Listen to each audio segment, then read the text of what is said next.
Bismillahirrahmanirrahim. Jemi në xhamin e Kölnit, mrena në ambientin e brendshëm. Një pamje fantastike e kësaj xhamie. Allahi shpërblyf të besimtarë që kanë ndërtuar këtë objekt gigant.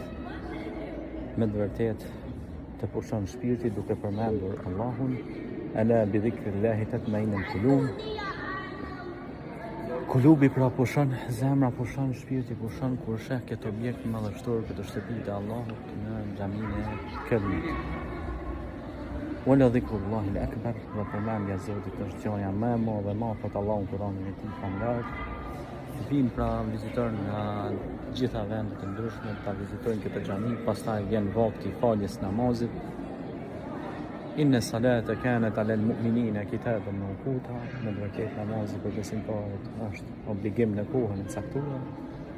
Ne do bëjmë pra një ecje të shpejtë deri në qyshin e skajin tjetër të xhamisë. Do bëjmë një ecje të lirë.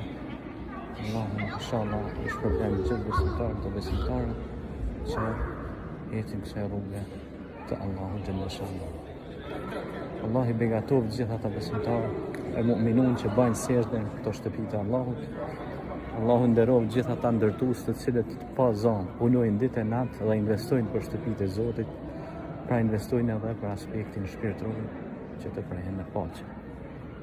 Pra besimtarët falin edhe namazin, pra në xhamin e madhe në Köln, investim e Turkisë, popullit turk që kanë derë sadakat e tyre, zakatet e tyre për të ndërtuar në zemrat e Evropës, ku ka liri fetare edhe në Gjermani. I jepet drejta muslimanëve, pra popullit gjerman, i jep drejtën këtij populli, edhe gjithë muslimanëve, edhe popullit vetë i jep drejtën që të kenë drejtën e faljes, ushtrimin e lirisë fetare. Faleminderit për këto momente që i dam së bashku, ju përshëndes me përshëndetjen e ngrohtë islame. Selamu alaikum, paqja dhe mëshira e Zotit qoftë me ju.